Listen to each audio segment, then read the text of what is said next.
లేదు విజయనగరం ఎంపీ అయితే Vizianagaram MP already ఇప్పుడు అక్కడ ఎవరో తూర్పు కాపులు గేదెల శ్రీనుబాబు అని అతనికి ఆల్మోస్ట్ రెడీ చేసుకోమని ప్రిపేర్ చేసుకోమని చెప్పారంట.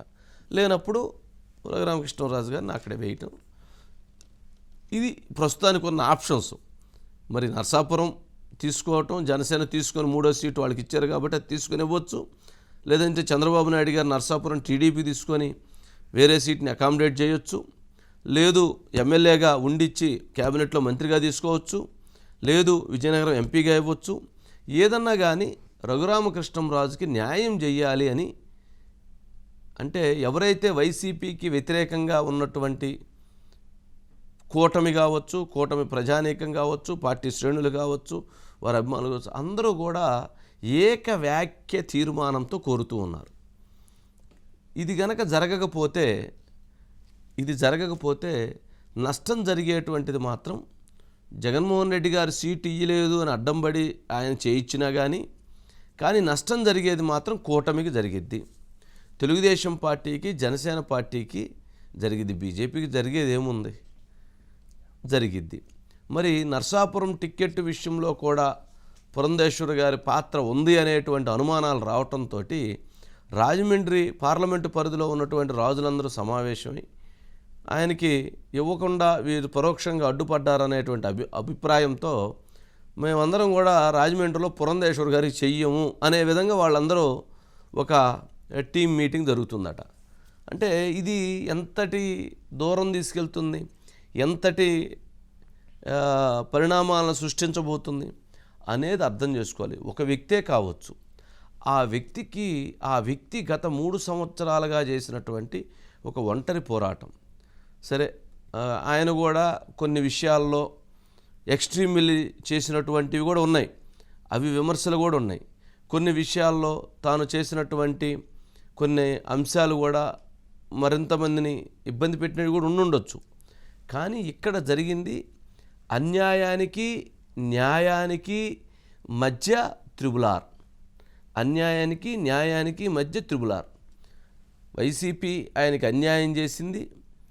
ఆయన న్యాయం కోసం పోరాడుతూ తెలుగుదేశం పార్టీ వైపు లేదా జనసేన వైపు ప్రయాణం చేస్తూ ఆయన ముందుకు వెళ్ళాడు. మరి ఇక్కడ కూడా ఆయనకి అన్యాయం జరిగేటువంటి పరిస్థితి ఏర్పడితే మరి ఎక్కడ అన్యాయం అక్కడ అన్యాయం అయితే అది సరైనటువంటి చర్య కాదు. మరి త్రిబులార్ ఎక్కడ అనంటే ఆయన గమ్యం ఇప్పుడు నరసాపురమా, ఉండి ఎమ్మెల్యే క్యాబినెట్ మంత్రియా, లేక విజయనగరం ఎంపీనా అనేటువంటి దాంట్లో ఆయన ప్రయాణం ఉంది. ఎవరికి బాధ్యత ఉన్నా లేకపోయినా, బీజేపీకి ఏం బాధ్యత లేదు.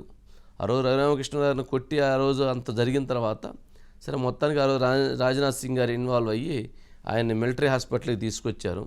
తర్వాత ఆయన ఢిల్లీ వెళ్ళి అనేక కంప్లైంట్లు పెట్టినా కానీ ఎక్కడా కూడా త్రిబులార్ విషయంలో కేంద్రం కూడా సరైనటువంటి చర్యలు దిశగా అడుగులేం వేయలేదు. బీజేపీకి ఏమీ పాత్ర అవసరం లేదు. రఘురామకృష్ణరాజు న్యాయం చేయాల్సినటువంటి బాధ్యత కూడా లేదు. ఎందుకంటే ఆయన వైఎస్ఆర్సీపీ ఎంపీగా ఉన్నాడు, బీజేపీ ఎంపీగా లేడు. నెంబర్ 2, ఎవరికి బాధ్యత ఉంది అని అంటే తెలుగుదేశం పార్టీకి, చంద్రబాబు నాయుడు గారికే బాధ్యత ఉన్నది. ఇది ఫ్యాక్ట్. అందుకని ఆయనే యుద్ధం చేయాలి, ఆయనే సవరించాలి. ఈ సమస్యకి సొల్యూషన్ పరిష్కరించాల్సిన బాధ్యత కూడా చంద్రబాబు నాయుడు గారి మీదే ఉంటుంది.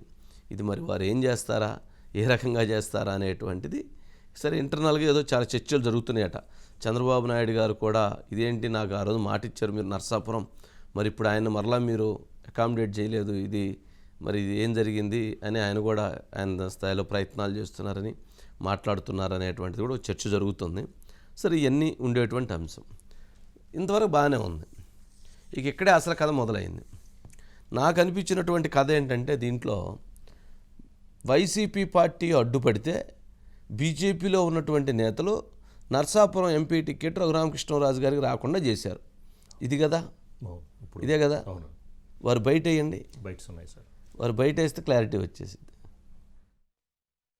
కొద్ది రోజులుగా నీలి ఛానల్స్ చెప్పేశారు ముందే, జగన్మోహన్ రెడ్డి త్రిబులార్కి షాక్ ఇవ్వబోతున్న జగన్మోహన్ రెడ్డి భారతీయ జనతా పార్టీలో రఘురామకృష్ణరాజుకి సీటు రానివ్వడు జగన్మోహన్ రెడ్డి అని. జగన్మోహన్ రెడ్డికి విజయం దక్కింది. రే లఫడగా సంతోషించండి, పర్వాలేదు. ఎందుకంటే నా అపజయాన్ని నేను యాక్సెప్ట్ చేయాలి. నాకు అనుమానం ఉంది జగన్మోహన్ రెడ్డి ఎంత పని చేస్తాడో, చేయగలడు అని. ఓన్లీ టెంపరీగా 3 అడుగులు వెనక్కి వేస్తున్న జగన్మోహన్ రెడ్డి ఇన్ఫ్లుయెన్స్ వల్ల, ఎందుకంటే సోము వీర్రాజు గారు వారి సాన్నిహిత్యం అందరికీ తెలిసింది, వారి ద్వారా సక్సెస్ అయినట్టుగా నాకు పర్ఫెక్ట్ సోర్స్ లో తెలిసింది.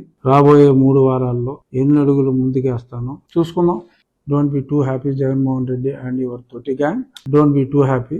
I will be back with vengeance. నేను ఎన్నికల్లో పాల్గొనకపోయినా ఆల్రెడీ ఒకసారి ఎంపీగా నేను ఉన్నాను కాబట్టి కొంతవరకు కూటమి నెగ్గితే సమస్యలు ఉండవు. డెఫినెట్ గా చంద్రబాబు నాయుడు గారు ముఖ్యమంత్రి అయితే సమస్యలు ఉండవు. ఒంటరి యుద్ధాన్ని ప్రారంభించిన నన్నే తన టక్కు టమారా గజకర్ణ గోకర్ణ విద్యలతో పక్కన పెట్టగలిగిన జగన్మోహన్ రెడ్డి లాంటి డ్రగ్ లార్డ్స్ పొరపాటున వారికి అధికారం వస్తే ప్రజలు సగం మంది రాష్ట్రం వదిలి వెళ్ళిపోవాల్సిన పరిస్థితి వస్తుందని గ్రహించి నేను గొంతు విప్పా. అద్భుతమైన విజయాన్ని ఈ ప్రజా కూటమికి ప్రజలు కట్టబెడతారు. ఈ ఆశలైతే అడి ఆశలే అవుతాయి. ఈ ప్రభుత్వం తుక్కుగా ఓడిపోతుంది. ఎన్ని కుట్రలు చేసినా రాబోయే 3 వారాల్లో ఎన్ని అడుగులు ముందుకేస్తానో చూసుకుందాం. Don't be two. ఇది వీర్రాజు గారి నాయకత్వంలో ఇట్లా నాకు అన్యాయం చేశారని చెప్తున్నారు.